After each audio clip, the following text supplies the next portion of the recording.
Welcome to சிந்து சமையல்.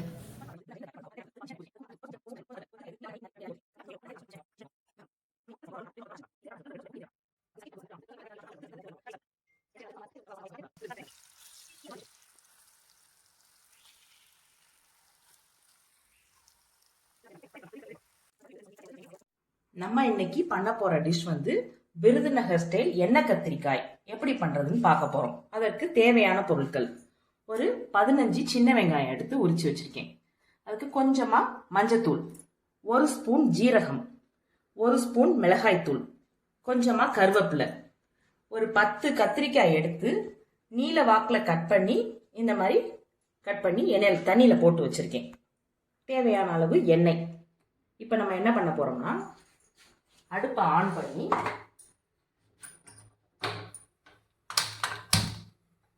கத்திரிக்காவை மூழ்கிற அளவு தண்ணியில போட்டு வச்சிருக்கேன். அதுக்கு மஞ்சத்தூள் கொஞ்சம், உப்பு தேவையான அளவு போட்டு ஒரு 5 மினிட்ஸ் வேக விடணும். ஒரு தட்டு போட்டு மூடிடலாம். கத்திரிக்காய் ஒரு 5 நிமிஷத்துல வெந்துடும்.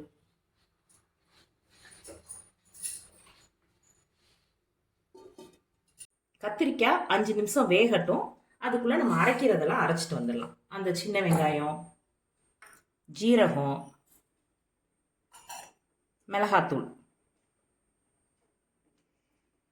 மூணையும் பல்ஸ் மோட்ல, ரொம்ப வலுவலுன்னு அரைக்காம அப்படி கொஞ்சம் கொர கொரன்னு அரைச்சிட்டு வந்துடலாம். நம்ம மிக்சியில கொர கொரன்னு அரைச்சிட்டு வந்துட்டேன். பல்ஸ் மோட்ல ஒரு 2 தடவை சுத்தினாலே போதும். தண்ணி எதுவும் சேர்க்க வேண்டாம். 5 நிமிஷம் ஆயிடுச்சு. இப்போ அடுப்பை ஆஃப் பண்ணிட்டு இந்த கத்திரிக்காவை திறந்து பார்க்கலாம். கத்திரிக்காய் நல்லா வெந்து வந்துருச்சு. இதை தண்ணியை வடிகட்டிட்டு தட்டில் டிரான்ஸ்ஃபர் பண்ணிட்டு நான் கொண்டு வந்து உங்களுக்கு காமிக்கிறேன். தண்ணியெல்லாம் வடிகட்டிட்டு ஒரு பிளேட்ல ஆற வச்சிருக்கேன். கொஞ்சம் நல்லா ஆறின பிறகு நம்ம அரைச்சி வச்சிருக்கிறத போட்டு பெசரிட்டு எப்படி எண்ணெயில போடலாம்னு காமிக்கிறேன். நல்லா ஆறிடுச்சு. இப்போ இந்த மசாலா, அரைச்சி வச்சிருக்க மசாலா அதில் போட்டு பெசரி வச்சிடணும்.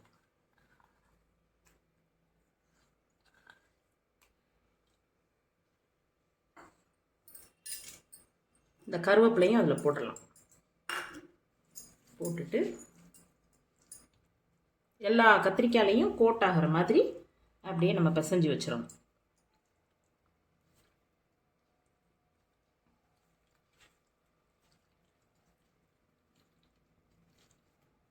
உப்பு, காரம் எல்லாமே நம்ம போட்டிருக்கோம். இப்படி பெசரி வச்சு ஒரு 10 நிமிஷம் இப்படியே வச்சிடலாம்.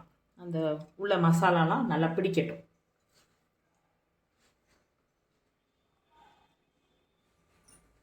பத்து நிமிஷம் ஆயிடுச்சு. இப்போ நம்ம தோசைக்கல்ல அடுப்பை ஆன் பண்ணிட்டு, தோசைக்கல்லையும் போடலாம், இல்லை கடாய் இந்த மாதிரி எதுலனாலும் போடலாம். நான் தோசைக்கல்ல போடுறேன். விருதுநகர் ஸ்டைல். விருதுநகரில் மோஸ்ட்லி இந்த தோசைக்கல்ல தான் போடுவாங்க. நல்லா டேஸ்டாக இருக்கும். எண்ணெய் கத்திரிக்காய்ங்கிறனால எண்ணெய் கொஞ்சம் அதிகமாக தான் இருக்கும். டேஸ்ட் ரச சாதம், சாம்பார் சாதம், தயிர் சாதம் எல்லாத்துக்குமே ரொம்ப நல்லா இருக்கும்.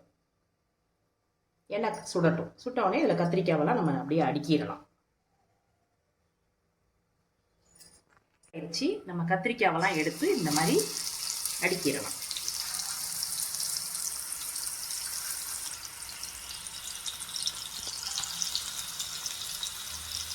இந்த கருவேப்பிலையும் அந்த கத்திரிக்காயோட சேர்ந்து பொரிஞ்சு நல்லா வாசனையா நல்லா இருக்கும்.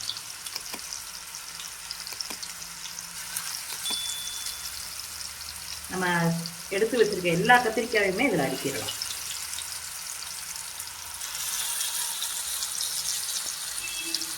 தீயை மிதமான தீயிலே வச்சுக்கோங்க.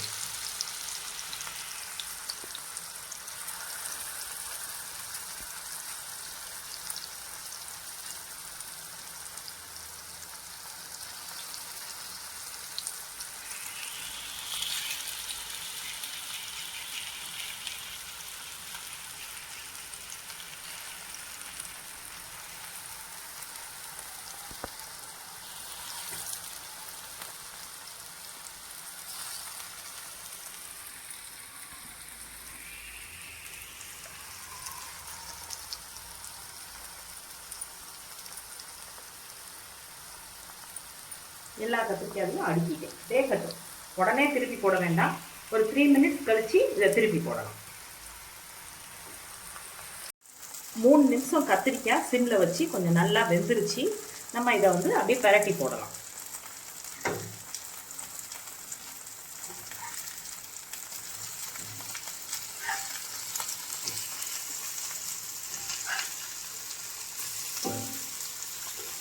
இந்த கத்திரிக்காய் எண்ணெய் கத்திரிக்காய் எங்கள் பாட்டிக்கிட்ட இருந்து எங்கள் அம்மா கற்றுக்கிட்டாங்க. எங்கள் அம்மாட்ட இருந்து நான் கற்றுக்கிட்டு செஞ்சு காமிக்கிறேன் உங்களுக்கு. எங்கள் வீட்டில் எல்லாருக்கும் இந்த டிஷ் ரொம்ப பிடிக்கும்.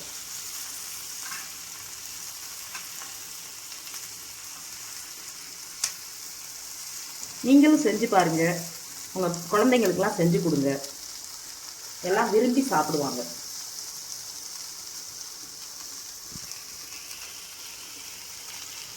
இப்போ வந்து 2 நிமிஷம் வேகட்டும். இந்த பக்கம் திருப்பி போட்டிருக்கோம். ஒரு 2 மினிட்ஸ் வெந்த பிறகு அடுப்பை ஆஃப் பண்ணிடலாம். கத்திரிக்காவை திருப்பி போட்டு 2 நிமிஷம் வெந்துருச்சு. கத்திரிக்காய் இப்போ வந்து அந்த சின்ன வெங்காயம் ஜீரகம் வாசனையோட ரொம்ப நல்லா டேஸ்ட்டாக வெந்துருச்சு. நீங்களும் ட்ரை பண்ணுங்கள், ஷேர் பண்ணுங்கள், கமெண்ட் பண்ணுங்கள், சப்ஸ்கிரைப் பண்ணுங்கள். நன்றி. வாழ்க வளமுடன்.